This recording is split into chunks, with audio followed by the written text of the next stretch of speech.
Bonjour Jean-Louis Beffa. Bonjour. Vous êtes président d'honneur de Saint-Gobain, dont vous êtes l'ancien PDG, et je vous reçois aujourd'hui à l'occasion de la parution de votre dernier livre intitulé Les clés de la puissance aux éditions Seuil. Alors il s'agit d'un essai de géopolitique dans lequel vous analysez le basculement du monde vers une nouvelle géographie de la puissance qui se caractérise par une codomination des États-Unis et de la Chine. Alors première question, quels sont les facteurs de la puissance américaine et chinoise? On va commencer par les États-Unis.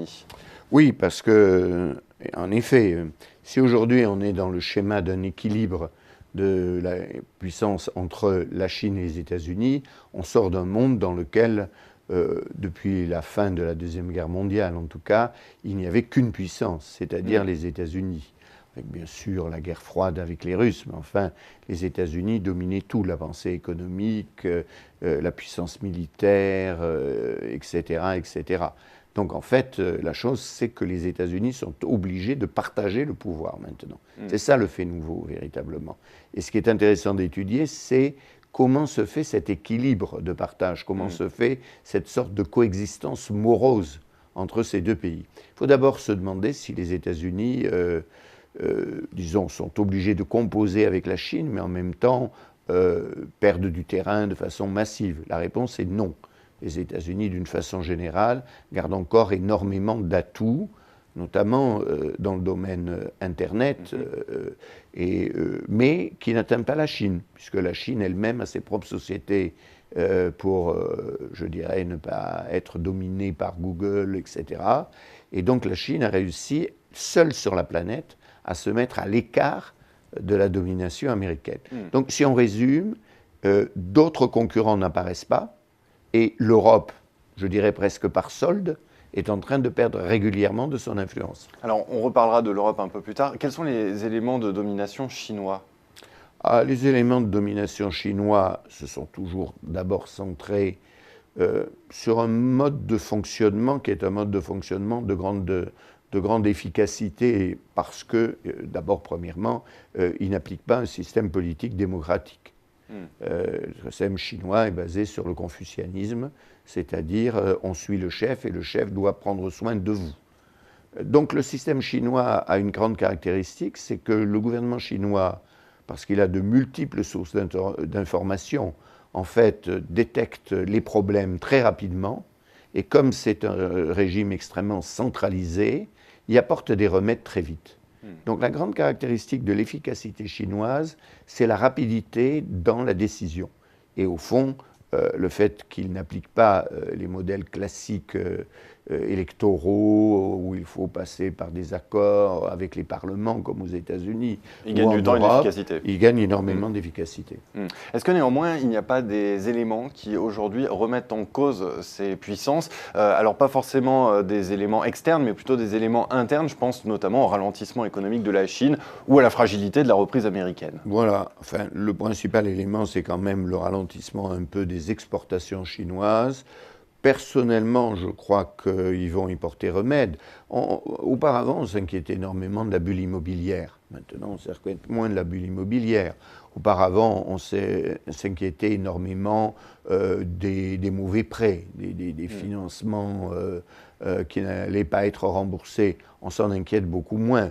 Moi, je n'ai jamais été inquiet parce qu'un pays qui a un tel excédent commercial, de toute façon, il n'a pas un problème de financement interne. Les crises financières dans un pays arrivent quand votre propre financement dépend du monde extérieur, typiquement l'Inde et un peu en ce moment le Brésil. Donc de ce point de vue-là, je pense que la Chine passe par une phase de ralentissement qui est d'ailleurs une adaptation à un monde dans lequel elle était l'usine du monde parce qu'elle avait des bas salaires tout en ayant de bonnes technologies. Maintenant, elle a deux technologies qui sont encore meilleures et elle maintient une compétitivité qui a certes été, du point de vue salarial, amoindrie, mais pas trop. Et les États-Unis?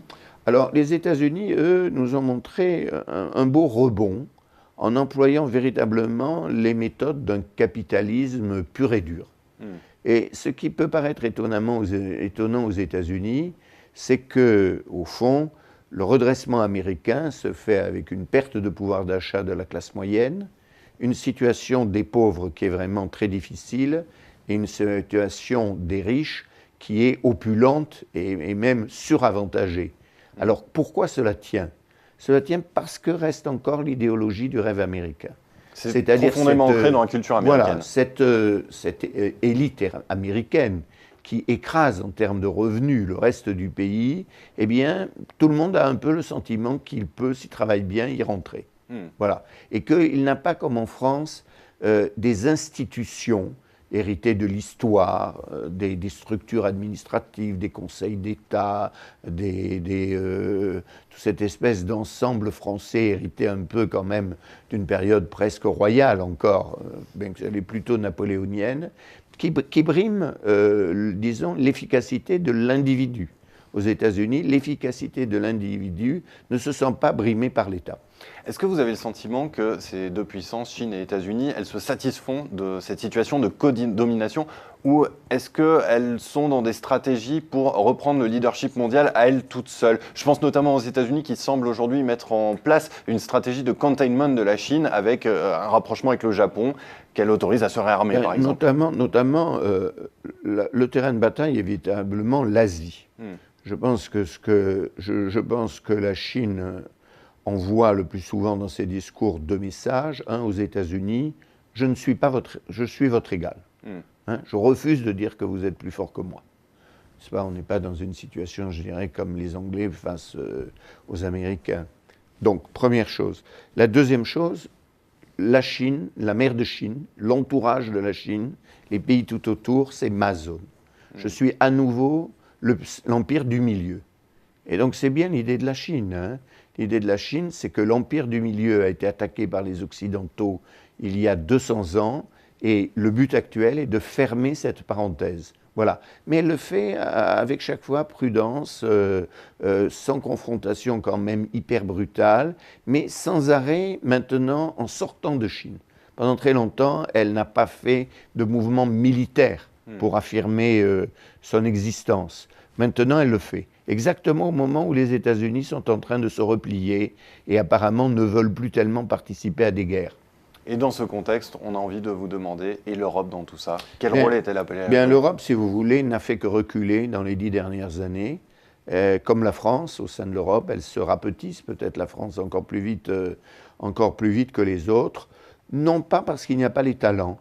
Il y a les talents humains, il y a les bonnes formations, il y a l'imagination technologique, il y a la capacité entrepreneuriale, et donc ce sont nos institutions désuètes qui véritablement nous empêchent de nous révéler et d'être ce que nous sommes dans la réalité. Et surtout, je dirais, par exemple, dans le domaine social, on voit bien qu'il n'y a rien à espérer d'un dialogue entre le MEDEF et les centrales syndicales, d'ailleurs d'une certaine façon avec des responsabilités partagées, mais qu'à l'inverse, dès que le dialogue commence à s'installer au niveau de l'entreprise elle-même, là où on part des réalités de terrain, des compromis peuvent se faire. Donc on a en fait sur l'Europe une absence de vision géostratégique. Voilà. Alors en plus, si vous voulez, on ne peut pas avoir des intérêts suffisamment communs pour exister, peser en tant qu'Europe à 29. Par conséquent, il faut vraiment se précipiter vers une Europe à deux vitesses, voire nous séparer des Anglais, qui n'ont pas besoin de nous et nous n'avons pas besoin d'eux dans l'Europe, à mon avis. Et il faut rebâtir, évidemment, un couple franco-allemand encore plus rapproché. Les Allemands sont sans doute prêts à le faire. Ils n'ont pas envie d'être seuls dans une Europe affaiblie, mais ils attendent que la France se réforme plus vite. Eh bien, Jean-Louis Beffa, je vous remercie. Il y aurait encore beaucoup de questions à vous poser. Pour ceux qui veulent aller plus loin, je renvoie à votre livre « Les clés de la puissance » aux éditions Seuil. Merci d'être venu sur Xerfi Canal. Merci.